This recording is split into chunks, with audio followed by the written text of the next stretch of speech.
確實，其實50萬加嘅純電動車，中國國內市場其實真係唔係好賣帳。又開始了。好啦，輝哥咧今日同大家傾下偈咧，講講咧呢個 Taycan 同埋 Macan 退市嘅消息嘅，亦都反觀翻呢幾年啦。其實 Taycan 無論係舊款定係新款都好啦，咁其實佢嘅銷量咧亦都唔係太盡如人意嘅。到呢個電動 Macan 嚟到嘅時候咧，真係同曾經嘅現有 Macan 個銷量比咧，確實真係唔可以同日而語嚇。咁但係咧，我覺得呢件事咧分析翻幾點啦。首先一個唔可以同好多人去講話好抵死。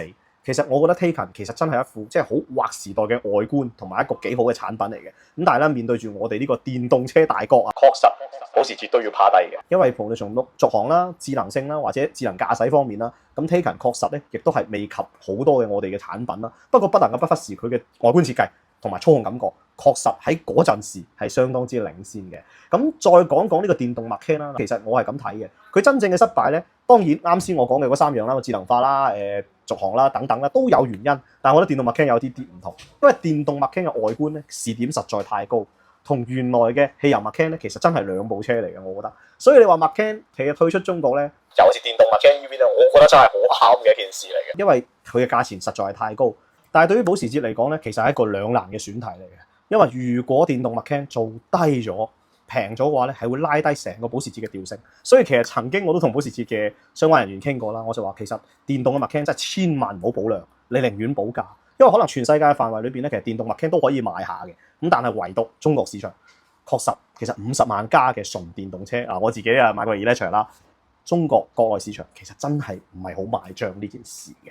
係啊，咁但係你問我保時捷究竟而家中國嘅份額究竟係點咧？嗱，喺第一季度咧，確實又再下降咗20%啦。電動嘅 Macan 同埋 Taycan 嘅交付量咧，哇，都唔好講話4位數啦，有啲都係3位數。我諗電動 Macan 嘅話咧，可能2位數都有可能。咁應該話保時捷大家仲係認嘅大油車，而電車就更加唔認。咁其實我哋好多嘅牌子，例如而家嘅華為啦、極氪啦、比亞迪嘅高端品牌啦、仰望等等啦，其實佢都係重新去定義緊更加適合我哋中國人寶體質嘅豪華車。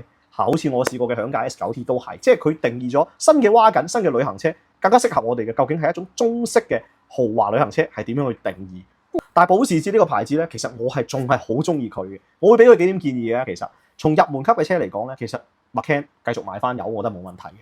而且718 Cayman、Boxster 都好啦，都買翻油，我都係啱嘅。但係真係高端，我認為純油可能油耗會大啲，加入少少電運動嘅元素入去，令到個油耗更加低，而能夠接受買油車嗰班老登，又覺得油耗係低咗喎，又開咗喎，我覺得咁係幾好嘅。而最頂級嘅，例如 GT3 啦，例如911嗰啲，加入電嘅元素，為咗更加快，咁我覺得係啱嘅。如果你強行去加電，例如電動 Macan 咁樣，太平，你拉低咗自己嘅調性。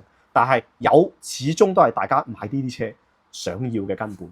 我覺得燃油車其實並唔會退市，電動車又有佢嘅使用場景。好似今年2026年，其實好多嘅電運車，即係加到油嘅又有電池嘅車咧出現，其實都説明咗，其實大家對於加油呢件事咧，仲係幾執着嘅。咁所以我覺得其實保時捷並唔係冇出路，係可以往呢個低、中、高三者去使用電去融合，去繼續傳播落去。喂，你哋都知啦，而家路特斯即係蓮花啊，都準備要做翻 V6 同 V8 嘅跑車啦。中意個性嘅，其實油絕對唔係嗰啲油費可以左右到大家嘅。好啦，咁電動 Macan 同埋電動 Taycan 退市嘅呢件事，你哋又點睇呢？評論區裏面講下啦。今日輝哥吹下水就講咁多啦，拜拜。